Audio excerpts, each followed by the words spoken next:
June 12 இந்தியாவுக்கே ஒரு கருப்பு தினம்னு தான் சொல்லணும். இந்தியா அகமதாபாத்லேருந்து மதியம் 1:30 மணி அளவுல லண்டனுக்கு செல்ல வேண்டிய ஏர் இந்தியா போயிங் 787 விமானம் டேக் ஆஃப் ஆன 5 நிமிஷத்துல பிஜே மெடிக்கல் காலேஜ் ஹாஸ்டல்ல மேல விழுந்து நெறைய பேர் உயிரிழந்திருக்காங்க. இந்த ஃப்ளைட்ல மொத்தம் 242 பேர் பிரயாணம் செஞ்சிருக்காங்க. இதுல 2 குழந்தைகள், 11 சிறுவர்கள், 12 க்ரூ மெம்பர்ஸ், முக்கியமா குஜராத் முன்னாள் சிஎம்மான விஜய் ரூபானி இவர்கள் மட்டும் தான் உயிரா அப்படின்னு பார்த்தா இல்ல. இதுல 242 பேர் பிரயாணிச்சிருக்காங்க. இவங்க எல்லாருக்கும் தங்களோட உயிர் ரொம்பவே முக்கியம். அதுல ஒருத்தர தவிர மீதி 241 பேரும் இறந்திருக்காங்க. இத ஏர் இந்தியாவே தன்னோட சைட்ல இருந்து கன்ஃபார்ம் பண்ணியிருக்காங்க.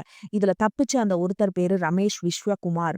இந்த விஸ்வேஷ்குமார் மட்டும் 11A அப்படின்ற எமர்ஜென்சி எக்ஸிட் பக்கத்துல உள்ள சீட்ல பிரயாணம் செஞ்சனால அந்த எக்ஸிட் மூலியமா வெளியில குதிச்சு மணல் மேல விழுந்ததுனால தன்னோட உயிரை காத்திருக்காரு. ஆனா அவரும் இன்னும் அதிர்ச்சியில இருந்து வெளியில வரல. இவர் குதிச்சதுக்கு முக்கியமான காரணமே மே டே அப்படின்ற ஒரு கோட் வேர்ட் தான். விமானத்துல பிரயாணம் செஞ்சுக்கிட்டு இருக்கும்போது மிகப்பெரிய அசம்பாவிதம் வரப்போகுதுன்னு பைலட்டுங்களுக்கு தெரிஞ்சிருச்சு அப்படின்னா இந்த கோட் வேர்டை பிரயாணிகளுக்கு சொல்லுவாங்க. அதுல இருந்து தான் இவரு தப்பிச்சிருக்காரு. 2 பைலட்டுகள் இந்த விமானத்தை இயக்கியிருக்காங்க. அதுல ஒருத்தருக்கு 9300 மணி நேரம் அனுபவம் இருக்கு. இந்த அனுபவம் அப்படின்றது இந்த மணி நேரங்களை வச்சுதான் சொல்லுவாங்க. அப்படி பார்க்கும்போது 2 பைலட்டுகளுக்குமே அதிகமான அனுபவம் இருக்கு. முதற்கட்ட விசாரணையில இந்த தொழில்நுட்ப கோளாறு தான் இதற்கு காரணம் அப்படின்னும், ரொம்ப தூரம் பிரயாணிக்க வேண்டிய காரணத்தினால 1.25 லட்சம் எரிவாயு நிரப்பியிருக்காங்க அப்படின்னும், அதனாலதான் வெடிச்சு சிதறி இருக்கு அப்படின்னும் தெரிய வந்திருக்கு. இறந்தவங்களுக்கு 1 கோடினும், மருத்துவமனையில அனுமதிக்கப்பட்டிருக்கிறவங்களுக்கு மருத்துவ செலவையும் டாடா கம்பெனி ஏத்துக்கிட்டு இருக்கு. ஏன்னா ஏர் இந்தியா இப்போ டாடா கிட்ட தான் இருக்கு.